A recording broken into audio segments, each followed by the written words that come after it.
नमस्कार दोस्तों, स्वागत है आपका हाईटेक यूट्यूब चैनल पर। आप लोगों को बता दूं कि भाई हमारी ज्योग्राफी, राजस्थान की ज्योग्राफी की सीरीज चल रही है। कल पहला लेक्चर हो चुका है, अगर आपने नहीं देखा है तो जाके देख लो। कल के लेक्चर में हम लोगों ने 41 जिले और 7 संभागों को पढ़ लिया है। और आज से हम लोग कल का जो लेक्चर है वो एक तरह से आप मान सकते हो कि बेसिक लेक्चर है, जीरो लेक्चर आप उसको बोल सकते हो। आज से पहला लेक्चर शुरू हो रहा है। आपके सिलेबस में भी लिखा हुआ है राजस्थान की स्थिति एवं विस्तार। तो पहला जो हमारा जो टॉपिक होगा आज वो होगा राजस्थान की स्थिति एवं विस्तार। तो हम लोग आज जो पढ़ेंगे वो पढ़ेंगे राजस्थान की स्थिति एवं विस्तार। ठीक है। और जिस तरीके से मैंने आपको पहले भी बताया कि भाई सब सारी की सारी जो क्लासेस होंगी वो मैप के थ्रू होंगी। हर लोकेशन को, हर चीज को हम लोग मैप पे दर्शाएंगे। ठीक है। तो राजस्थान की स्थिति एवं विस्तार। ठीक है। तो ये टॉपिक आज हम लोग कंप्लीट करेंगे। ठीक है। और राजस्थान के भौगोलिक प्रदेश, ये टॉपिक कल आएगा। तो आज हम लोग अगेन एक बेसिक चैप्टर है, बहुत फैक्ट्स हैं इस चैप्टर के अंदर। तो ध्यान से उन फैक्टों को सुनना है और मैप में ड्रॉ करना है, हर चीज को मैप में ड्रॉ करना है ताकि आपको कोई परेशानी ना हो। ठीक है। तो ढंग से शुरुआत करेंगे इस चैप्टर की, राजस्थान की स्थिति एवं विस्तार। पहले हम देखते हैं कि राजस्थान की स्थिति कहाँ है। ठीक है। भाई एक चीज बताओ, ये हमारी धरती है। ये क्या है भाई? हमारी धरती। ठीक है। अब धरती में आपको पता है कि भाई ये कौन हो गई? भूमध्य रेखा। ठीक है। ये क्या होगी भाई? भूमध्य रेखा। ठीक है। तो ये हमारी धरती होगी और धरती पर ये क्या है हमारे पास? भूमध्य रेखा। और भूमध्य रेखा को हम लोग क्या मानते हैं? 0 डिग्री, 0 डिग्री अक्षांश। क्या मानते हैं हम इसे? 0 डिग्री अक्षांश। तो भूमध्य रेखा हो गई। भूमध्य रेखा धरती को 2 भागों में बांटती है। ठीक है। और ऊपर क्या हो गया हमारे पास में? उत्तरी गोलार्ध। ठीक है। ऊपर कौन हो गया हमारे पास में? उत्तरी गोलार्ध। और नीचे क्या हो गया हमारे पास में? दक्षिणी गोलार्ध। दक्षिणी गोलार्ध। ठीक है। तो भूमध्य रेखा 0 डिग्री अक्षांश, ऊपर है जो उत्तरी गोलार्ध है, नीचे क्या है? दक्षिणी गोलार्ध है। एक बार मैं राजस्थान की स्थिति के बारे में क्लियर कर दूं। वैसे तो आप सब लोग को पता है कि राजस्थान की जो स्थिति है, देखो किसी भी स्थान की स्थिति को हम लोग अक्षांशों और देशांतरों से ही दर्शाते हैं। अक्षांश और देशांतर 2 कोण हैं और इन दोनों कोणों की मदद से हम हमारी धरती के ऊपर किसी भी स्थान की स्थिति को बता सकते हैं। अब हम थोड़ा सा समझ लेते हैं कि भाई भूमध्य रेखा है, इसको 0 अक्षांश बोलते हैं और फिर इसके समानांतर दूसरे अक्षांश होते हैं, है ना। जैसे एक बहुत महत्वपूर्ण अक्षांश है जो राजस्थान से भी के लिए भी बहुत महत्वपूर्ण है, 23.5 डिग्री। ठीक है। 23.5 डिग्री उत्तरी अक्षांश बहुत महत्वपूर्ण अक्षांश है। इसी अक्षांश को हम लोग कर्क रेखा भी कहते हैं। इसी अक्षांश को हम लोग क्या कहते हैं? कर्क रेखा। और राजस्थान से कर्क रेखा गुजरती है, इसलिए ये अक्षांश हमारे लिए महत्वपूर्ण है। इसी तरीके से देशांतर की बात करेंगे, तो अक्षांश आपको समझ में आ गए होंगे। तो भूमध्य रेखा को हम लोग क्या बोलते हैं? 0 डिग्री अक्षांश कहते हैं। और दूसरे जो अक्षांश होते हैं वो भूमध्य रेखा के समांतर होंगे। ठीक है। और भूमध्य रेखा के ऊपर की तरफ उत्तरी गोलार्ध है, नीचे दक्षिण गोलार्ध है। तो जो ऊपर के जो अक्षांश हैं उनमें हम लोग एन लिखेंगे, नॉर्थ। और नीचे के जो अक्षांश हैं उनको हम लोग साउथ लिखेंगे। जैसे कि कर्क रेखा है यहाँ पे, तो 23.5 डिग्री साउथ में, सॉरी, ऊपर कर्क रेखा है, नीचे मकर रेखा है। मकर रेखा है, नीचे क्या है? मकर रेखा। इसी तरीके से ग्रीनविच को हम लोग बोलते हैं 0 डिग्री देशांतर। तो ऐसे लंदन से होकर के एक लाइन गुजर रही है। ठीक है। तो ये हमारे लिए क्या हो गई? 0 डिग्री देशांतर। 0 डिग्री देशांतर। तो 0 डिग्री देशांतर।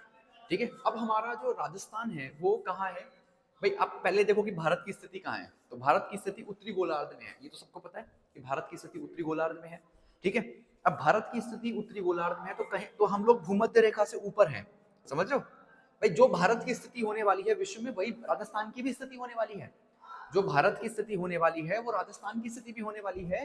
तो आपको ये समझना चाहिए कि राजस्थान जो भारत है, भारत उत्तरी गोलार्ध में है। कहाँ है भारत? भारत उत्तरी गोलार्ध में है और ग्रीनविच के पूर्व में है। उत्तरी गोलार्ध में है और ग्रीनविच के पूर्व में है। और भारत के अंदर राजस्थान है, तो राजस्थान भी कहाँ है? उत्तरी गोलार्ध में है और ग्रीनविच के पूर्व में है। देखो ये ग्रीनविच लाइन है जिसको हम लोग क्या बोलते हैं? ठीक है। इसको हम लोग जीएमटी से भी दिखा सकते हैं। तो ये हमारे पास में क्या है? ग्रीनविच लाइन है जिसको हम लोग 0 देशांतर कहते हैं। इसकी तरफ, इसके इधर पूर्व है। ठीक है। इसके पूर्व और इधर क्या है, पश्चिम। ठीक है, तो इधर यहाँ पे सबके लिए हम लोग ई यूज करते हैं और यहाँ पर डब्ल्यू यूज करते हैं। यहाँ पे हम ई यूज करते हैं, यहाँ पर हम लोग डब्ल्यू यूज करते हैं। ठीक है, तो भूमध्य रेखा 0 डिग्री अक्षांश है और जो ग्रीनविच लाइन है वो 0 डिग्री देशांतर है। 0 डिग्री देशांतर है। जो राजस्थान है वो भूमध्य रेखा के ऊपर की तरफ है, यानी उत्तरी गोलार्ध में है और ग्रीनविच के पूर्व में है। तो राजस्थान की स्थिति को समझो, विश्व के सापेक्ष में राजस्थान की स्थिति को समझो। विश्व के सापेक्ष में राजस्थान की स्थिति को समझो। तो राजस्थान की स्थिति कहाँ है? भारत भी इसी स्थिति में है। एक्चुअली भारत भी किसमें है? इसी स्थिति के अंदर है। तो आपको ये बात समझनी पड़ेगी कि भाई जो स्थिति है किसकी स्थिति है? जो स्थिति है भारत की और राजस्थान की, वो स्थिति ये है कि ये उत्तरी गोलार्ध में है और ग्रीनविच के पूर्व में है। जो राजस्थान और भारत, मैं दोनों के लिए बात करूंगा। मैं राजस्थान एवं भारत दोनों के लिए मैं ये बात करूंगा कि ये उत्तरी गोलार्ध में है। कहाँ है? उत्तरी गोलार्ध में है। तो इसके जो अक्षांश होंगे उनमें एन लगेगा। इसके जो अक्षांश होंगे उनमें क्या लगेगा? एन लगेगा, क्योंकि ये किसमें है? उत्तरी गोलार्ध में है। तो अक्षांशों में हमेशा क्या लगेगा? एन लगेगा। और दूसरा याद रखना है, ग्रीनविच के और ग्रीनविच लाइन के पूर्व में है। तो राजस्थान और भारत कहाँ है? उत्तरी गोलार्ध में है, यानी भूमध्य रेखा के ऊपर। ठीक है, राजस्थान और भारत कहाँ है? भूमध्य रेखा के ऊपर है। तो इसके अक्षांशों में एन लगेगा, क्योंकि उत्तरी गोलार्ध में है। उत्तरी, एन का मतलब नॉर्थ। ठीक है, इसलिए एन लगेगा। और ग्रीनविच लाइन के पूर्व में है, इसलिए इसके देशांतरों में ई लगेगा। इसके जो देशांतर है उनमें क्या लगेगा? ई लगेगा। तो जो देशांतर लिखे जाएंगे उनमें ई लिखा जाएगा। ई का मतलब ईस्ट। सो ये बात आपको दिमाग में रखनी है कि जो राजस्थान है, भारत है, ये उत्तरी गोलार्ध में है, तो इसके अक्षांशों में एन होगा। राजस्थान के जो भी अक्षांश होंगे, राजस्थान की जो भी स्थिति होगी, जिस भी बिंदु की हम बात करेंगे उसमें एन लगेगा, अक्षांशों में एन लगेगा, देशांतर में ई लगेगा। अब इसकी स्थिति को हम लोग देखते हैं एक बार। तो इसलिए राजस्थान की अगर हम स्थिति देखें, तो अगर हम लोग अक्षांशों की बात करें तो राजस्थान का जो विस्तार है अक्षांशों में जो राजस्थान का विस्तार है वो है भाई 23.03 डिग्री नॉर्थ से लेकर के 30.12 डिग्री नॉर्थ। ये हमारा अक्षांशीय विस्तार है। ये हमारा क्या है? अक्षांशीय विस्तार। तो ये हमारा अक्षांशीय विस्तार है। तो राजस्थान का जो अक्षांशीय विस्तार है, याद रखना अक्षांशों में एन लगाएंगे, क्योंकि राजस्थान उत्तरी गोलार्ध में आता है, भारत उत्तरी गोलार्ध में आता है, भारत के अंदर राजस्थान है। ठीक है, तो याद रखना राजस्थान के जो अक्षांश हैं, राजस्थान का जो अक्षांशीय विस्तार है वो है 23.03 डिग्री नॉर्थ से लेकर के 30.12 डिग्री नॉर्थ तक। ठीक है, आपको पता है कि ये जो जिला है, ये जिला कौन है? श्री गंगानगर। कौन सा जिला है? श्री गंगानगर। और श्री गंगानगर में कौन सा गांव है? कोणा गांव। कौन सा गांव है? कोणा गांव। कोणा गांव। तो राजस्थान का जो उच्चतम बिंदु है वो क्या है? श्री गंगानगर के अंदर कोणा गांव। श्री गंगानगर के अंदर कोणा गांव। मानचित्र लेके बैठ जाओ और मानचित्र लेके ही इस क्लास को करो। और राजस्थान का जो उच्चतम बिंदु है उत्तर की तरफ, वो है श्री गंगानगर के अंदर कोणा गांव। इसका जो अक्षांश है वो कितना है? 30.12 डिग्री नॉर्थ। ये अक्षांश है। नॉर्थ लगाएंगे क्योंकि राजस्थान उत्तरी गोलार्ध में है। राजस्थान कहाँ है? उत्तरी गोलार्ध में है। और जो निम्नतम और जो दक्षिणतम बिंदु है वो है बोरकुंड। बोरकुंड कहाँ है भाई? बांसवाड़ा में। बोरकुंड कहाँ है? बांसवाड़ा में। ठीक है, तो राजस्थान का जो दक्षिणतम बिंदु है उसका अक्षांश है 23.0 डिग्री नॉर्थ। और गांव का जो नाम है वो है बोरकुंड। गांव का नाम है, स्थान का नाम है वो है बोरकुंड। अब राजस्थान का हम लोग देशांतरीय विस्तार देखेंगे, राजस्थान का हम लोग देशांतरीय विस्तार देखेंगे, राजस्थान का हम लोग देशांतरीय विस्तार देखेंगे। ठीक है, राजस्थान का हम लोग देशांतरीय विस्तार देखेंगे। तो राजस्थान का जो पश्चिमतम जिला है, जो पश्चिमतम जिला है वो है जैसलमेर। तो जैसलमेर, अब आपको पता है कि राजस्थान ग्रीनविच के पूर्व में है, इसलिए इसके सारे देशांतर में ई लगेगा। ठीक है, तो राजस्थान में ये जो जगह है इसका नाम है कटरा गांव। जगह का नाम है बच्चों कटरा गांव, कटरा गांव। ठीक है, तो जगह का नाम क्या है, कटरा गांव। और 69.30 डिग्री ईस्ट। ठीक है, 69.30 डिग्री ईस्ट। तो ये जो आपका जो देशांतर है, आपका जो देशांतर है वो कितना है, 69.30 डिग्री ईस्ट। और यहाँ पे सिलाना गांव धौलपुर में। ठीक है, सिलाना गांव, सिलाना गांव। तो सिलाना गांव के अंदर 78.17 ईस्ट। ठीक है, सिलाना गांव धौलपुर, धौलपुर। ठीक है, सिलाना गांव धौलपुर, कटरा गांव जैसलमेर, जैसलमेर, कटरा गांव जैसलमेर। ये आपको थोड़ा सा दिमाग में रखना होगा, कटरा गांव जैसलमेर। ठीक है, तो आपको ये दिमाग में अपने बिठा के रखना होगा, ये बात आपको दिमाग में बिठा के रखना पड़ेगा कि राजस्थान की स्थिति क्या है। राजस्थान की स्थिति उत्तरी गोलार्ध के अंदर ग्रीनविच के पूर्व में है। राजस्थान की स्थिति उत्तरी गोलार्ध के अंदर पूर्व में है। इसका अक्षांशीय विस्तार, 23.03 डिग्री नॉर्थ से लेकर के 30.12 डिग्री नॉर्थ तक है। और जो स्थान है, जो राजस्थान का उच्चतम स्थान है, जो राजस्थान का उच्चतम स्थान है वो है कोणा गांव, श्री गंगानगर। दक्षिणतम स्थान है वो है बोरकुंड बांसवाड़ा। जो जो जो पूर्व में जो स्थान है, पूर्व में स्थान है वो है आपका सिलाना गांव धौलपुर। और पश्चिम में जो स्थान है वो आपका कटरा गांव जैसलमेर। ये स्थान आपको ढंग से रखने हैं, याद रखने हैं। ठीक है, राजस्थान का जो क्षेत्र है, राजस्थान का जो जो क्षेत्र है, याद रखना राजस्थान का जो क्षेत्रफल है। ठीक है, राजस्थान का जो क्षेत्रफल है आपको ये थोड़ा दिमाग में रखना पड़ेगा। राजस्थान का जो क्षेत्रफल है, देखो कमेंट बॉक्स में मुझे आप ये बताओ कि अंतर कितना है। आप मुझे कमेंट बॉक्स में बताओ कि जो देशांतरीय अंतर कितना है और अक्षांशीय अंतर कितना है। देशांतरीय अंतर कितना है और देशांतरीय अंतर कितना है और अक्षांशीय अंतर कितना है। मुझे आप लोग कमेंट बॉक्स में बताओ, मुझे आप कमेंट बॉक्स में बताओ कि देशांतरीय, मुझे आप कमेंट बॉक्स में बताओ कि देशांतरीय जो क्या बोल सकते हैं, देशांतरीय अंतर कितना है, देशांतरीय अंतर कितना है और अक्षांशीय अंतर कितना है। मैं भी आपके साथ कर सकता हूं इसको। तो देखो अक्षांशीय जो अंतर है, अक्षांशीय जो जो अंतर है उसको एक बार देख लेते हैं हम लोग। तो अक्षांशीय अंतर हो गया भाई 30.12 डिग्री नॉर्थ माइनस भाई 23.03 डिग्री नॉर्थ। तो ये हमारा अक्षांशीय अंतर हो गया। अक्षांशीय अंतर देखेंगे तो कितना बनेगा भाई, 12 में से 3 गए, 12 में से 3 गए तो 9, 0। और ये कितना बन जाएगा भाई 7। ठीक है, 7। तो 7.09 डिग्री नॉर्थ ये हमारा अक्षांशीय विस्तार है। और देशांतरीय विस्तार अगर हम लोग देखें तो, देशांतरीय विस्तार अगर हम लोग देखें तो, देशांतरीय विस्तार अगर हम लोग देखें तो, देशांतरीय विस्तार अगर हम लोग देखें तो देशांतरीय विस्तार कितना होगा, 78.17 degree east minus 69.30 degree east. ठीक है, ये हमारा क्या हो गया, देशांतरीय विस्तार हो गया। देखो 7 आ जाएगा ऐसे कैसे, 11 में से 3 गए तो 8 आ जाएगा ऐसे कैसे, 11 में से 3 गए तो 8 आ जाएगा ऐसे कैसे। ठीक है, एक सेकंड रुको भाई, एक सेकंड रुको।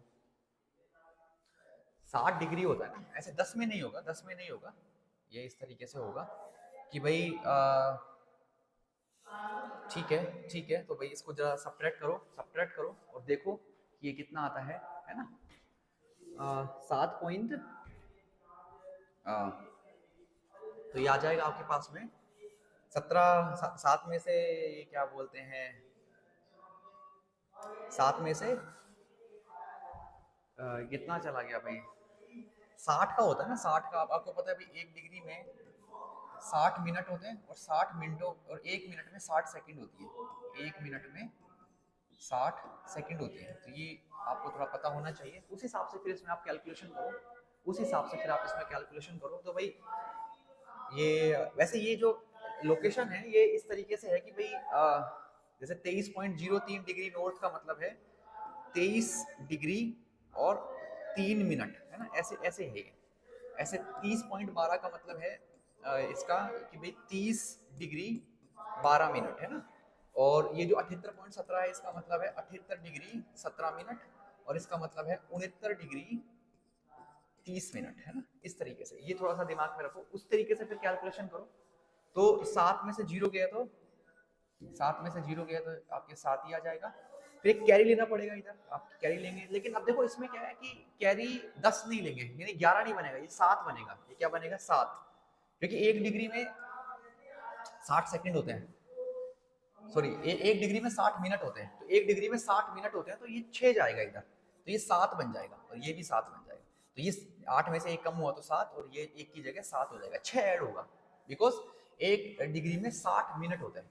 7 में से 3 गए तो 4, ठीक है, 7 में से 3 गए तो 4, इस बात को थोड़ा सा दिमाग में रखना है। उसके बाद 7 में से 9, ठीक है, 7 में से क्या बोल सकते हैं, 7 में से ये कितना हो गया भाई ये, हाँ 7 में से 9 जाएगा नहीं, तो एक इधर ले लेंगे 17, 17 में से 9 गया तो 8, 17 में से 9 गया तो 8, ठीक है, 17 में से 9 गया तो 8।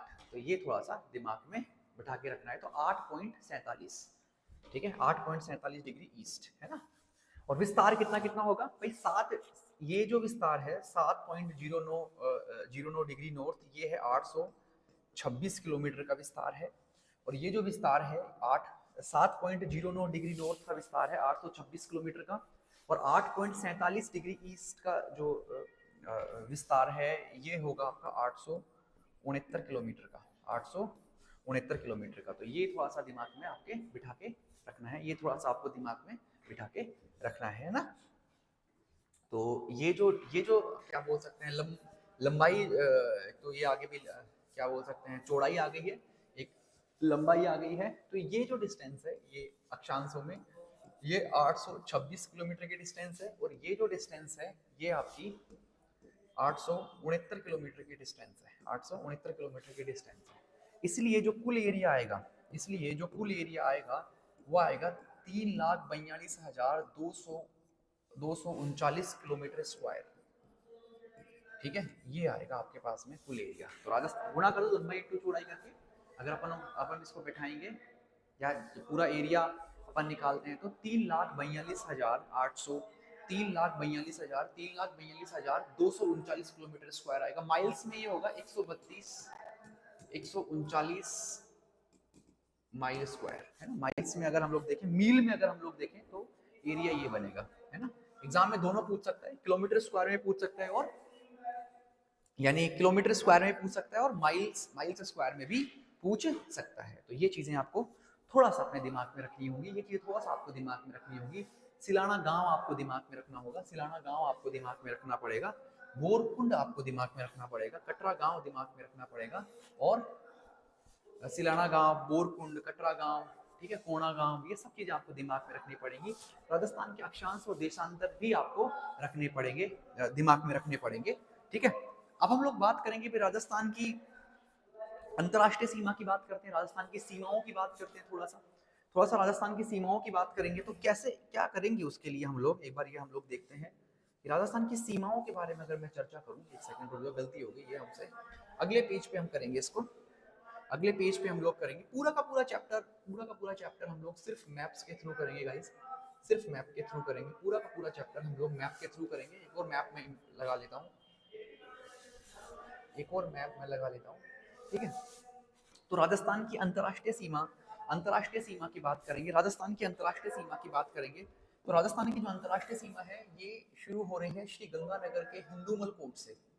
सो हिंदूमल कोट से ये शुरू हो रही है श्री गंगानगर से, ठीक है। तो हिंदूमल कोट से ये शुरू हो रही है, और ये जो है ये जा रही है आपको बाड़मेर, पूरा बाड़मेर नहीं होगा, बाड़मेर के बाखासर से, बाखासर तक, ठीक है, बाड़मेर के बाखासर तक ये जा रही है ना, बाड़मेर के बाखासर तक, इस बात को दिमाग में रखना पड़ेगा कि बाड़मेर के बाखासर तक ये जा रही है। तो हिंदूमल कोट श्री गंगानगर से ये शुरू हो रही है और बाखासर तक जा रही है। बाखासर बाड़मेर, बाकासर बाड़मेर तक ये जा रही है। देखो आप लोग को बता दो कि राजस्थान की जो सीमा है, कुल सीमा है, जो कुल मिला के मतलब यहाँ हम पूरा शुरू करें तो जैसे कि पूरी जो सीमा है, ये पूरी जो सीमा है, ये जो पूरी जो सीमा है, ये पूरी जो सीमा है, यहाँ पे मेरा पूरा रेड पेन चल रहा है, ये जो पूरी सीमा है, ये पूरी सीमा यहाँ तक है। पूरी सीमा 5,920 किलोमीटर की है। ये पूरी सीमा 5,900, ये पूरी सीमा 5,900, ये पूरी सीमा, अगर आपको दिख नहीं रहा है तो मैं सही से बोर्ड को यूज करेंगे, ठीक है। तो ये पूरी सीमा 5,920 किलोमीटर की है। कहाँ की कितनी सीमा है ये? 5,920 किलोमीटर की पूरी सीमा है। इसके अंदर जो अंतर्राष्ट्रीय सीमा है, ऐसी सीमा जो हिंदूमल कोट से बाखासर तक जा रही है, हिंदूमल कोट श्री गंगानगर से बाखासर तक जा रही है, ऐसी सीमा वो है आपकी 1,070 किलोमीटर की। तो ये हो गई आपके पास इंटरनेशनल बाउंड्री, ठीक है। और पाकिस्तान से ये सीमा लगती है, पाकिस्तान से ये सीमा लगती है। ये सीमा बनाई गई थी 17 अगस्त 1947 को रेड क्लिफ के द्वारा, ठीक है। रेड क्लिफ ने, ये काल्पनिक रेखा है जो रेड क्लिफ, ठीक है, रेड क्लिफ, ठीक है, रेड क्लिफ। तो रेड क्लिफ ने ये सीमा निर्धारित की थी। और राजस्थान के अंदर जो रेड क्लिफ के नाम से भारत और पाकिस्तान का बॉर्डर एक्चुअली डिमार्केटेड है, बांग्लादेश वाला बॉर्डर भी, ठीक है। और उसके अंदर जो राजस्थान के अंदर जो पाकिस्तान की सीमा लग रही है वो हिंदूमल कोट से बाकासर तक लग रही है। और इसकी जो सीमा है वो कितनी है? 1,070 किलोमीटर का इंटरनेशनल बॉर्डर है, 1,070 किलोमीटर का इंटरनेशनल बॉर्डर है। बाकी 4,850 किलोमीटर का इंटर स्टेट बॉर्डर है, वो राज्यों के साथ है, इंटर स्टेट बॉर्डर है, ठीक है, ठीक है। 4,850 किलोमीटर का इंटर स्टेट बॉर्डर है, 5 राज्यों के साथ में राजस्थान की सीमा लगती है। हम आएंगे उन प्रश्नों पे, बहुत सारे बदलाव यहाँ हुए हैं, तो उन सारे बदलावों को हम लोग इंक्लूड करेंगे। देखो दोस्तों, ये जो क्लासेस हो रही हैं ये नए जिलों के हिसाब से क्लासेस हो रही हैं, तो बिल्कुल तैयार रहो, मजेदार क्लासेस हो रही हैं। पाकिस्तान की सीमा के बारे में थोड़ा चर्चा करेंगे। तो 1,070 किलोमीटर की जो सीमा है, 1,070 जो किलोमीटर है, 1,070 किलोमीटर की जो सीमा है वो इसके अंदर दी हुई है। और चार जिले जो राजस्थान के हैं वो सीमा बनाते हैं। तो सीमा कौन कौन से जिले बनाते हैं? श्री गंगानगर, बीकानेर, जैसलमेर और बाड़मेर, ठीक है, 4 जिले। तो ये बात आपको दिमाग में रखनी है कि भाई श्री गंगानगर, बीकानेर, जैसलमेर और बाड़मेर सबसे निकटतम जिला मुख्यालय, जो है, सबसे निकटतम जो जिला मुख्यालय है, वो आपको एक बार देखना चाहिए। सबसे निकटतम जो जिला मुख्यालय है, ठीक है, सबसे निकटतम जिला मुख्यालय है वो आपको एक बार देखना चाहिए, ठीक है। तो ये सब चीजें एक बार देखते हैं, ठीक है। अब मैं आपको बता दूं कि सबसे न्यूनतम जो सीमा बना रहा है, सबसे न्यूनतम जो सीमा है वो बॉर्डर पर जो बन रही है वो बीकानेर की बन रही है। तो सबसे दिमाग में आपको ये डालना है कि भाई जो न्यूनतम सीमा है, मैं अभी वापस आऊंगा इसके ऊपर, मैं। जो न्यूनतम सीमा है वो बन रही है आपके पास, जो न्यूनतम सीमा है, आगे बढ़ते हैं दोस्तों। तो सबसे न्यूनतम सीमा है,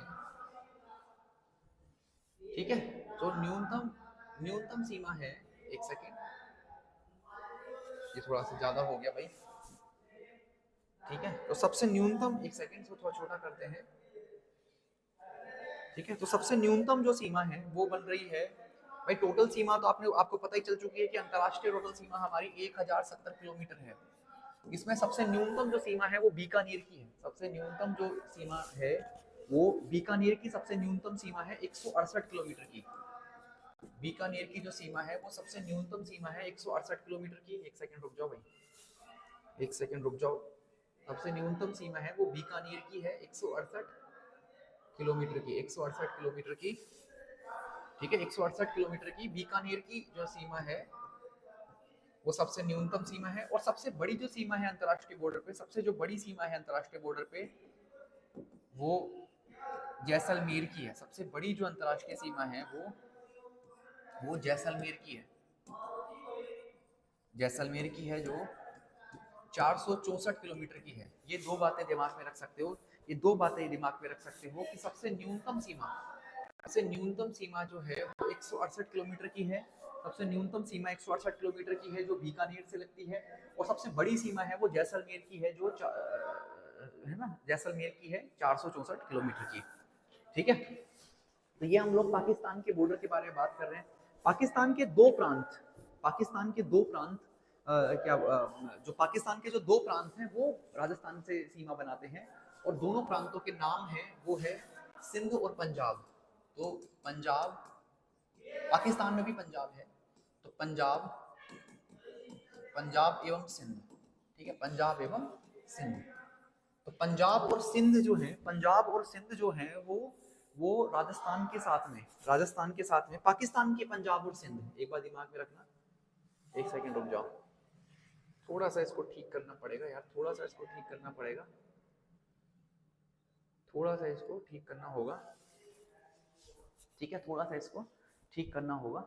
तो ये मैं थोड़ा सा मिटा देता हूँ, ये मैं थोड़ा सा मिटा देता हूँ। बस मैं ये कह सकता हूँ कि भाई ये जो बीकानेर है, यहाँ जो बीकानेर है, यहाँ जो बीकानेर है, इसके साथ जो बाउंड्री लग रही है वो 168 किलोमीटर की है। और ये जो जैसलमेर है, ये जो जैसलमेर है, इसके साथ जो बाउंड्री लग रही है वो 464 किलोमीटर की है। ठीक है, पाकिस्तान की। अब पाकिस्तान के दो प्रांतों को, ये एरिया आपको पता है, ये हिंदूमल कोट है और ये बाकासर है ना, ये क्लियर है। अब पाकिस्तान की जो सीमा है, पाकिस्तान के दो राज्य हैं जो राजस्थान से जुड़े हुए हैं, पंजाब और सिंध।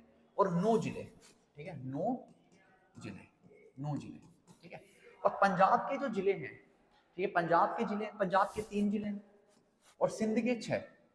तो पंजाब के 3 जिले और सिंध के 6 जिले। ठीक है, पंजाब के 3 जिले और सिंध के 6 जिले, तो यहां तक आएगी बाउंड्री। ठीक है, ठीक है। अब यहाँ पर जो 3 जिले सिंध पंजाब के हैं, जो 3 जिले जो पंजाब के हैं वो कौन कौन से हैं भाई? बहावलपुर, बहावलपुर, ठीक है, कौन कौन से जिले हैं? बहावलपुर, बहावलपुर के बाद में बहावल नगर, नगर ऊपर होगा है ना, एक सेकंड, तो पहले आ जाएगा आपके पास में बहावल नगर, बहावलपुर, ठीक है, बहावल नगर, बहावलपुर, ठीक है, बहावल नगर, बहावलपुर, रहीम यार खान, रहीम यार खान। तो ये हो गए आपके पास में 3 जिले जो पंजाब के हैं और राजस्थान के साथ में क्या लगाते हैं? बॉर्डर लगाते हैं। तो बहावल नगर, रहीम यार खान। इसके बाद जो बॉर्डर बनेगा, इसमें 6 जिले हैं किसके? सिंध के। किसके जिले हैं? सिंध के 6 जिले हैं। ठीक है, वो भी देख लो एक बार। घोटकी,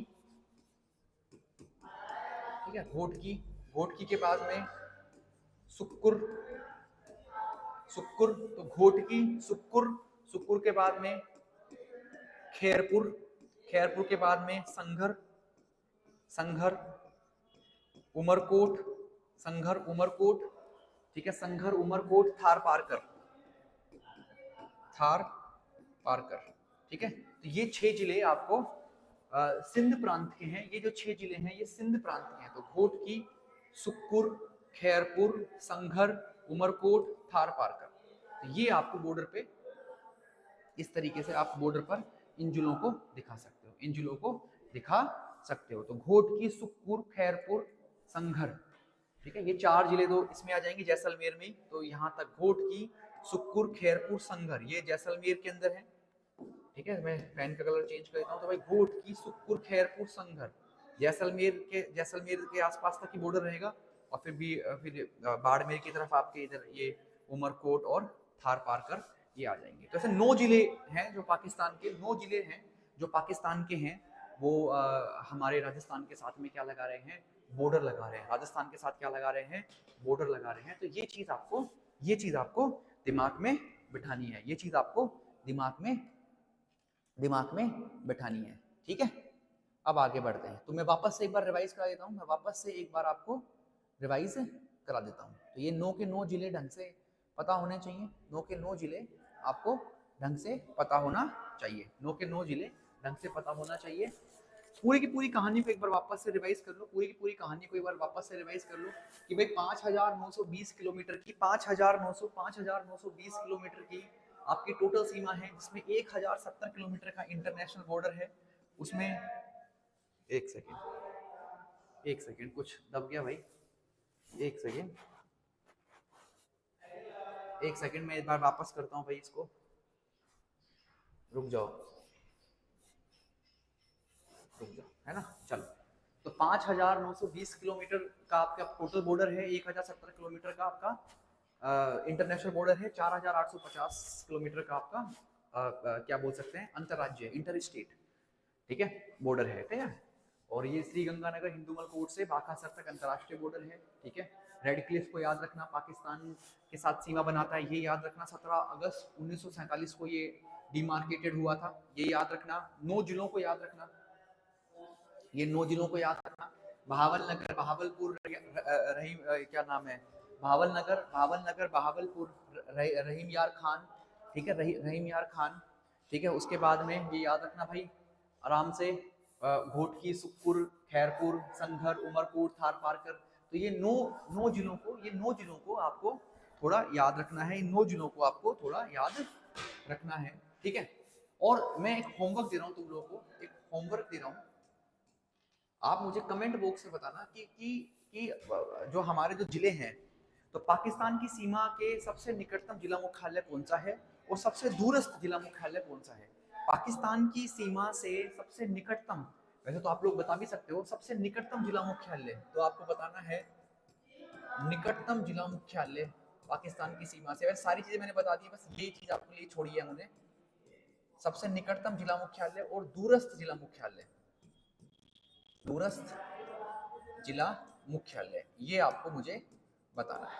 ठीक है, जिला मुख्यालय, तो निकटतम जिला मुख्यालय और दूरस्थ जिला मुख्यालय ये आपको बताना है। ठीक है, अब हम बात करते हैं अंतरराज्यीय सीमाओं की। किसकी बात करेंगे भाई, अंतरराज्यीय सीमाओं की बात करेंगे। ठीक है, अंतरराज्यीय सीमाओं की बात करेंगे। तो अंतरराज्यीय सीमाओं की बात करने वाले हम लोग, तो इसको देखो एक बार, अंतरराज्यीय सीमाओं को एक बार देखो। तो अंतरराज्यीय सीमाओं की जब हम बात करेंगे, अंतरराज्यीय सीमाओं की हम लोग बात करेंगे, अंतरराज्यीय सीमाओं की जब हम बात करेंगे, तो आपको बता दूं कि भाई राजस्थान की जो अंतरराज्यीय सीमा है वो 4,850 किलोमीटर की है। इसमें सबसे छोटी जो सीमा है वो पंजाब से लगती है, सिर्फ 89 किलोमीटर की। और सबसे जो बड़ी सीमा है वो एमपी से लगती है, 1600 किलोमीटर की सबसे बड़ी सीमा। ठीक है, 5 राज्यों के साथ हम लोग बात करेंगे, 5 राज्यों के साथ बात करेंगे। देखो, सबसे पहले बात करेंगे हनुमानगढ़, सॉरी श्रीगंगानगर और हनुमानगढ़। ठीक है, श्रीगंगानगर और हनुमानगढ़, यहाँ पर जो बॉर्डर है, यहाँ पर जो बॉर्डर है वो पंजाब के साथ शेयर होगा। ठीक है, तो पंजाब राजस्थान के 2 जिलों के साथ बॉर्डर शेयर करेगा, पंजाब राजस्थान के 2 जिलों के साथ बॉर्डर शेयर करेगा। तो ये बात दिमाग में रखनी है, ये बात दिमाग में रखनी है कि पंजाब जो है वो राजस्थान के दो डिस्ट्रिक्ट्स के साथ में बॉर्डर शेयर करेगा, 2 डिस्ट्रिक्ट्स के साथ में बॉर्डर शेयर करेगा, श्रीगंगानगर और हनुमानगढ़। फिर हनुमानगढ़ से डीग तक जो बॉर्डर शेयर करेगा वो करेगा हरियाणा। ठीक है, हरियाणा। अब कितने जिलों से करेगा वो एक बार देखते हुए, हनुमानगढ़ आ ही गया। उसके बाद में ये जो है वो चुरू के बाद में झुंझुनू,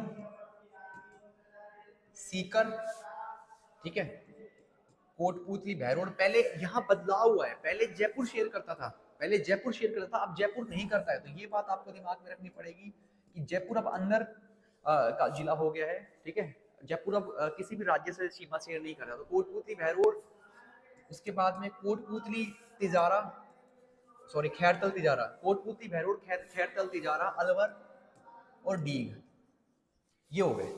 तो एक, एक दो तीन चार, तीन, तो एक दो तीन चार पाँच छः सात और आठ। तो हरियाणा जो है, जो हरियाणा है, जो हरियाणा है वो 8 राज्यों से, सॉरी 8 जिलों से, जो हरियाणा है, जो हरियाणा है वो 8 जिलों से, 8 जिलों से क्या है, सीमा को शेयर करेगा। 8 जिलों से सीमा को शेयर करेगा। हनुमानगढ़, चूरू, झुंझुनू, सीकर, कोटपुतली, बहरोड, कोट, खैरतल, तिजारा, अलवर और डीग। अब यहां से आता है यूपी। यूपी 3 जिले। तो यूपी है, यूपी कितने जिले हैं, 3 जिले। तो यूपी के लिए मैं पेन बदल लेता हूँ, यूपी के लिए मैं पेन बदल लेता हूँ। तो यूपी 3 जिले, डीग, तो डीग, भरतपुर और धौलपुर, ये 3 जो हैं ये यूपी के साथ हैं। ये जो 3 हैं वो यूपी के साथ हैं। ये पेन तो नहीं दिखेगा भाई। ये जो 3 हैं वो यूपी के साथ में है। तो यूपी के साथ 3 जिले, तो यूपी के साथ में 3 जिलों को आपको दिमाग में रखना है। यूपी के साथ 3 जिले दिमाग में रखना है, डीग, भरतपुर और धौलपुर। तो ये आ गया धौलपुर। धौलपुर से बांसवाड़ा तक, धौलपुर से बांसवाड़ा तक एमपी। तो धौलपुर से बांसवाड़ा तक एमपी। अब इस मानचित्र को यूज नहीं करेंगे, दूसरे मानचित्र को यूज करेंगे, दूसरे मानचित्र को यूज करेंगे, ठीक है, दूसरे मानचित्र को यूज करेंगे। ठीक है, तो ये हमारे पास में आ गया दूसरा मानचित्र। तो दूसरे मानचित्र को यूज करेंगे भाई, दूसरे मानचित्र को यूज करेंगे। तो एमपी के लिए मैं बात कर रहा था। तो एमपी 10 जिलों से, एमपी 10 जिलों से बॉर्डर बनाएगा। 10 जिलों से एमपी 10 जिलों से बॉर्डर बनाएगा। तो ये धौलपुर से शुरू होगा, धौलपुर, धौलपुर के बाद में करौली, करौली के बाद में सवाई माधोपुर, सवाई माधोपुर के बाद में कोटा। कोटा से 2 जगह, एक कोटा से यहाँ भी करेगा और एक कोटा से यहाँ भी करेगा। तो कोटा से 2 बार करेगा, कोटा से 2 बार करेगा, ठीक है। तो धौलपुर, धौलपुर, करौली, सवाई माधोपुर, कोटा, कोटा के बाद यहाँ 12 और झालावाड़, 12 झालावाड़। तो 1 2 3 4 5 और 6, ठीक है। उसके बाद चित्तौड़, चित्तौड़ 7, भीलवाड़ा 8। देखो भीलवाड़ा का ही बॉर्डर लग रहा है, थोड़ा सा बॉर्डर लग रहा है पर लग रहा है भीलवाड़ा का भी बॉर्डर। इसके बाद में प्रतापगढ़ और दौसा, सॉरी प्रतापगढ़ और बांसवाड़ा, प्रतापगढ़ और बांसवाड़ा। तो यहाँ पे कितने जिले हो गए भाई, धौलपुर ये हो गया 1 2 3, कोटा 4, 12 5, झालावाड़ 6। तो एक धौलपुर, करौली, सवाई माधोपुर 3, कोटा 4, 12 5, झालावाड़ 6, चित्तौड़ 7, भीलवाड़ा 8, प्रतापगढ़ 9 और बांसवाड़ा 10। तो ये 10 हो गए। चित्तौड़ से भी 2 बार करेगा, ठीक है। चित्तौड़ से और कोटा से 2 बार करता है। पर कोटा क्या है, अविघटित है, और जो चित्तौड़ है वो दो हिस्सों में बटा हुआ है। तो चित्तौड़ विघटित है, ठीक है, खंडित है। जो चित्तौड़ खंडित है, कोटा अखंडित है। तो इस बात को थोड़ा सा दिमाग में रखना होगा। कोटा में 2 बार कहाँ हो रहा है, दिमाग में बैठाओ इस बात को। तो कोटा में 1 बार यहाँ और फिर यहाँ, ठीक है, ऐसे ऐसे घूमेगा और फिर वापस कोटा के टच करेगा। चित्तौड़ में फिर पहले यहाँ और फिर चित्तौड़ का भीलवाड़ा और वापस चित्तौड़, ठीक है। तो ये चीज थोड़ा सा दिमाग में रखना होगा। उसके बाद गुजरात से बॉर्डर, गुजरात से, तो गुजरात में पहले बांसवाड़ा, फिर बांसवाड़ा के बाद में क्या आ गया, हाँ डूंगरपुर, बांसवाड़ा, डूंगरपुर, उदयपुर, ठीक है, बांसवाड़ा, बांसवाड़ा, डूंगरपुर, उदयपुर। इसके बाद में आपके आ गया है क्या नाम है, सिरोही, सिरोही, और उसके बाद में जालोर, ठीक है, जालोर, जालोर के बाद बाड़मेर से भी करता है ना। यहाँ पर खत्म हो जाएगी पाकिस्तान की सीमा, तो थोड़ा सा जो एरिया है वो बाड़मेर से भी करता है। बाड़मेर सबसे कम एरिया किसी राज्य से लगाता है। बाड़मेर सबसे कम एरिया किसी राज्य से लगाता है, सबसे कम एरिया। और सबसे ज्यादा जो एरिया लगाता है वो झालावाड़ लगाता है। तो झालावाड़ सबसे ज्यादा एरिया किसी राज्य से शेयर करने वाला राज्य जिला है। तो झालावाड़ सबसे ज्यादा, सबसे लंबी अंतरराज्यीय सीमा बनाता है। तो झालावाड़ है वो सबसे लंबी अंतरराज्यीय सीमा बनाता है, और बाड़मेर सबसे छोटी अंतरराज्यीय सीमा बनाता है। सबसे छोटी अंतरराज्यीय सीमा बनाता है। आप गूगल करके मुझे बताओ कितना कितना किलोमीटर की सीमा झालावाड़ बनाता है और बाड़मेर बनाता है, ये मुझे गूगल करके आप बताना। ये होमवर्क है, छोटे छोटे होमवर्क है जो मैं जानबूझ के नहीं बता के आपको ही दे रहा हूँ, क्योंकि आप थोड़ा एक्टिव तो खुद से हो, मैं ये चाहूंगा, ठीक है। तो ये हो गई हमारे पास में क्या, अंतरराज्यीय सीमा। ये क्या हो गई हमारे पास में, अंतर्राज्यीय सीमा। तो ये बात याद रखना, एमपी से 10 और गुजरात से कितना 6 हो जाएंगे मुझे लगता है। तो 1 2 3 4 5 6, 6 राज्यों से गुजरात से, तो 6 राज्यों से गुजरात से, एमपी से, सॉरी गुजरात से 6 जिलों से बार बार राज्य बोल रहा हूँ, 6 जिलों से। ठीक है, तो ये बेसिक बात आपको यहाँ पर थोड़ी याद रखनी है। ये बेसिक बात थोड़ी, भयंकर प्रश्न इन सवालों से यहाँ पर आए हैं, भयंकर प्रश्न। अब मैं आपसे पूछता हूँ कि कितने जिले हैं जो बाहर सीमा बना रहे हैं, कितने जिले हैं जो बाहर सीमा बना रहे हैं, कितने जिले हैं जो बाहर सीमा नहीं बना रहे हैं, है ना। दो दो सीमा भी बना रहे हैं लोग, जैसे हनुमानगढ़ है। अब हनुमानगढ़ की दो दो से सीमा लग रही है। देखो अब यहाँ पे बहुत सारे तथ्यों का बॉम्बार्ड क्यों करूं, अपने आप ही निकाल लो। कोई आपसे बोले भाई हनुमानगढ़ 2 राज्यों से सीमा बनाता है, बिल्कुल साफ बनाता है। हनुमानगढ़ पंजाब से बनाएगा, है ना। हनुमानगढ़ पंजाब से भी सीमा बनाएगा, साथ में हनुमानगढ़ हरियाणा से भी सीमा बनाएगा। तो यही कहानी फिर डीग में होगी, यही कहानी फिर धौलपुर में होगी, यही कहानी फिर बांसवाड़ा में होगी। दिक्कत क्या है, दिक्कत क्या है। अब तो अपने आप निकालो ना सब चीजों को। जो बॉर्डर नहीं, अब कितने जिले हैं जो बॉर्डर बनाएंगे। अब देखो कुछ जिले हैं जो अंतरराष्ट्रीय और अंतरराज्य दोनों बॉर्डर बना रहे हैं। तो बाड़मेर अंतरराष्ट्रीय और अंतरराज्य दोनों बॉर्डर बना रहा है। जो श्रीगंगानगर है वो अंतरराष्ट्रीय और अंतरराज्यीय दोनों बॉर्डर बना रहा है। अपने आप पता चल रहा है, अपने आप ये सब चीजें दिख रही है कि हाँ यार बना तो रहा ही है, हाँ यार बना तो रहा ही है ना। और पाली जो है वो 7 जिलों से बॉर्डर बनाता है वर्तमान में, 7 जिलों से। ठीक है, देख सकते हो तुम लोग, पाली है वो 7 जिलों से बॉर्डर बनाता है। तो मैं दिखा देता हूँ थोड़ा सा, पहले 8 से बनाता था लेकिन अभी 7 से।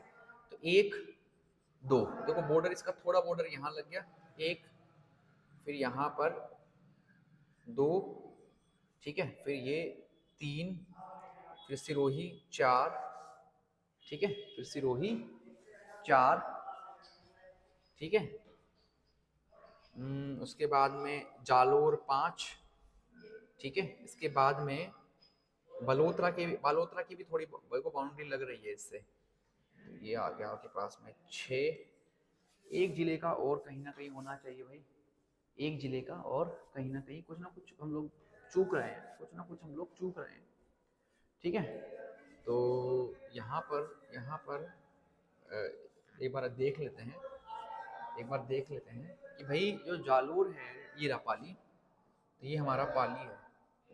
तो पाली अभी कितने जिलों से बॉर्डर बना रहा है, तो ये हम लोग देखते हैं भाई। एक जिला ये रहा, ठीक है, तो ये हो गया 1 और ये 2, ठीक है, ये 3, फिर ये 4, ठीक है, ये 4, फिर ये 5 और ये 6 और ये 7, है ना। अभी 7, अभी ठीक है। तो पाली जो है 7 जिलों से इस समय सीमा बना रहा है, पहले अलग था, अभी पूरा बदल गया है। अब देखो सबसे बड़े जिले और ये सब देख लो, कुछ फैक्ट बताता हूँ, कुछ फैक्ट बताता हूँ, ठीक है, वो एक बार देख लो। तो उन फैक्टों में क्या है, एक तो ये बात दिमाग में रखना कि भाई 2-3 बातें जो है वो दिमाग में रखो। सबसे बड़े जिले, है ना, सबसे बड़े जिले, तो इसमें सबसे छोटे देख लो पहले। तो सबसे छोटे में क्या आ जाएगा भाई, पहले धौलपुर, है ना, दौसा, डूंगरपुर, प्रतापगढ़, है ना। तो ये 4 याद रख लो। तो धौलपुर, दौसा, डूंगरपुर, सॉरी दौसा, ये डूंगरपुर और प्रतापगढ़, तो ये 4 जिले ही हो गए। इसके बाद सबसे बड़े, तो ये सबसे छोटे हैं, सबसे बड़े में अभी सिर्फ जैसलमेर याद रख लो, ठीक है। अभी क्या बदलाव बहुत है इधर, क्योंकि यहाँ पे देखो, यहाँ पे एक फलोदी निकल गया है। फलोदी निकलने से क्या है कि जोधपुर का एरिया भी बदलाव आया है ना, पहले, ठीक है। तो फलोदी निकल गया है, ठीक है, इधर बाड़मेर से बलोत्रा निकल गया है। तो अभी सिर्फ जैसलमेर सबसे बड़ा याद रखो, क्योंकि अभी दूसरे जो जिले हैं उनके जो क्षेत्र हैं अभी वो बताए नहीं गए हैं। जब उनके क्षेत्र का पूरा ब्यौरा आ जाएगा अपने पास में, उनका एरिया पता चल जाएगा, तब हम लोग आगे बात कर सकते हैं, है ना। अगर हम लोग वैसे देखें तो देखो जैसलमेर के बाद में अब बीकानेर को आना चाहिए, इस समय फिर दूसरे पे बीकानेर आना चाहिए, क्योंकि बाड़मेर तो अब थोड़ा छोटा हो गया, क्योंकि यहाँ से क्या निकल चुका है, बलोत्रा निकल चुका है, बालोतरा निकल चुका है। तो ये थोड़ा सा दिमाग में रखना होगा आप लोगों को, है ना। एक और बात जो आपको दिमाग में रखनी है वो ये है कि भी राजस्थान की कई बार पूछता है कि कितने गुना नहीं, तो ये चीजें भी थोड़ा दिमाग में रखना होगा। तो याद रखना कि जो राजस्थान है ये बराबर किनके है, तो लगभग देखो जापान, जर्मनी, नॉर्वे, पोलैंड, इनके लगभग बराबर है। तो लगभग, तो हमारा आ जाएगा भाई लगभग बराबर। तो राजस्थान है वो इनके लगभग बराबर है। श्रीलंका से 5 गुना, तो ये थोड़ा सा याद रखना भाई, श्रीलंका से 5 गुना राजस्थान का जो क्षेत्रफल है, श्रीलंका से 5 गुना, ठीक है। उसके बाद ब्रिटेन से 2 ब्रिटेन आ जाएंगे, तो 5 श्रीलंका, 2 गुना इजराइल से 17 इजराइल आ जाएंगे, और इजराइल से 17 गुना, 17 गुना, ठीक है। 2-3 बातें ये थोड़ा सा याद रखना कि जापान, जर्मनी, नॉर्वे, पोलैंड, ठीक है। जापान से थोड़ा सा ही छोटा होगा, क्या बोल सकते हैं, जापान, जर्मनी, ठीक है, जापान, जर्मनी, ये थोड़ा सा आपको दिमाग में रखना होगा, थोड़ा सा ये चीज आपको दिमाग में रखनी होगी, ठीक है। तो ये बात दिमाग में रखनी, ठीक है। तो राजस्थान होगा, वो जापान से थोड़ा सा ही छोटा होगा, अभी मैंने बताया ये बात। और बाकी जर्मनी के लगभग बराबर है, नॉर्वे, पोलैंड के भी बराबर ही है, प्रश्न भी आया था इसके ऊपर। श्रीलंका से 5 गुना है, ब्रिटेन से 2 गुना है, इजराइल से 17 गुना है राजस्थान का क्षेत्रफल, है ना। बहुत बढ़िया। और इसके बाद एक तो ये याद रख लो, ऊपर से एक चीज और याद रखो कि राजस्थान जो है वो भारत का 10.41% क्षेत्र पे है, ठीक है। तो भारत के 10.41% क्षेत्र पे राजस्थान है, ये भी आपको याद रखना चाहिए कि भारत के 10.41% पे कौन है, भारत के 10.41% पे राजस्थान है। और क्षेत्रफल की दृष्टि से राजस्थान का प्रथम स्थान है, तो फर्स्ट है क्षेत्रफल की दृष्टि से भारत के अंदर। 2 बातें याद रखने की भाई, भारत का 10.41% जो क्षेत्र है ये 1 नवंबर 1956 से है, ठीक है। लेकिन जो फर्स्ट इन इंडिया है कि भारत में पहला स्थान क्षेत्रफल की दृष्टि से ये 2000 से है। जब एमपी से छत्तीसगढ़ अलग हुआ, तब भारत को, जब छत्तीसगढ़ अलग हुआ तो राजस्थान को सबसे बड़े राज्य का दर्जा मिला। लेकिन वो तब भी वो पहले से ही जो राजस्थान था वो भारत के कुल क्षेत्रफल का 10.41% था, और ये कब से है, 1 नवंबर 1956 से। तो ये कुछ बातें मैंने की हैं, अब मैं थोड़ा सा आपको ग्लिम्स देना चाहूंगा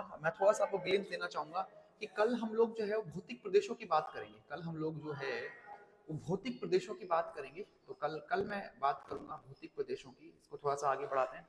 देखो कल जो है अगला सेशन है, बहुत इंपॉर्टेंट है, ये थोड़ा फैक्चुअल था, 1-2 फैक्ट्स हैं जो आपको थोड़ा सा खुद को देखने चाहिए, मैंने बता ही दिया है। तो अभी जो आपको समझना होगा वो इतना समझ, हाँ 1-2 चीजें और देख लो यार, 1-2 चीजें और देख लो कि भाई जो हनुमानगढ़ है वो एल और कुर्सी के शेप का है, जो जो जो राज संबंध है वो तिलक के शेप का है ना, देख रहे हो। अब ये जो त्रिभुज के आकार का था, क्या नाम है, अभी तो अजमेर का वैसा ही रहा नहीं है। और उसके बाद जो भीलवाड़ा था वो वर्ग जैसा था, पतंगाकार, टोंक को पतंगाकार हम मानते हैं, ठीक है। उसके बाद जो धनुषाकार आप दोसा को मानते हैं, ठीक है। और राजस्थान, हाँ ये भी आपको दिमाग में रखना है कि फिर राजस्थान की जो आकृति है वो विषम चतुर्भुज जैसी है। कैसी आकृति है, विषम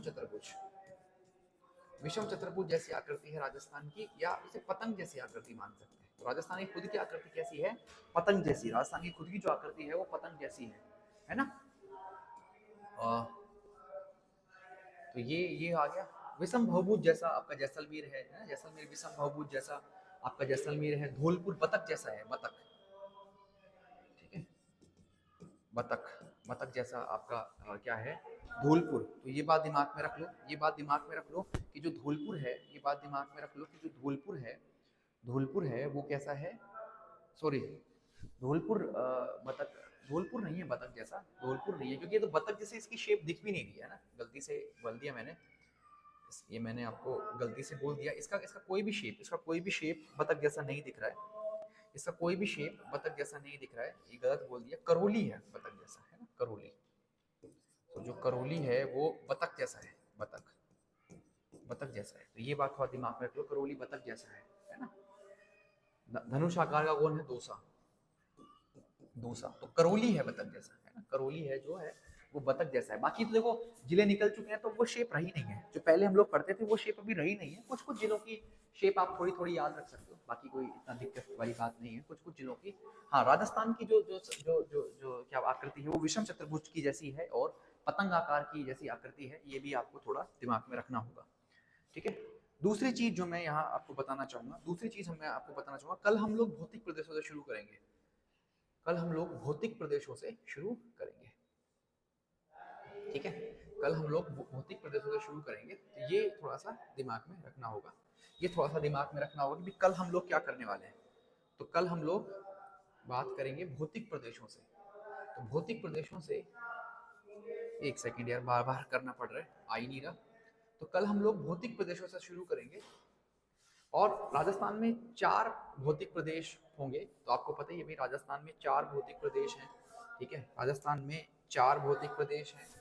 तो हाड़ौती का रीजन है, हाड़ौती का पठार है, देखो हाड़ौती वैसे तो, हाड़ौती जो संभाग है ना, संभाग वाइज तो वो 4 जिले हैं हाड़ौती क्षेत्र में, बट वैसे हाड़ौती पठार बाकी जिलों में भी है ना, बाकी जिलों में भी, कल बात करेंगे इसके बारे में।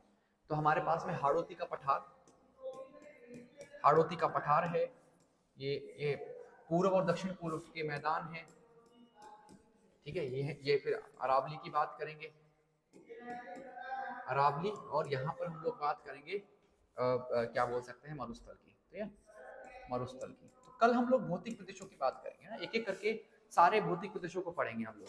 तो जो राजस्थान का मरुस्थलीय क्षेत्र है उसके बारे में चर्चा करेंगे, है ना, उसके बाद में अरावली के बारे में चर्चा करेंगे, मैदानी भाग के बारे में चर्चा करेंगे, हाड़ौती के बारे में चर्चा करेंगे, उत्पत्ति के बारे में चर्चा करेंगे ना, पूरा पढ़ने वाले हैं।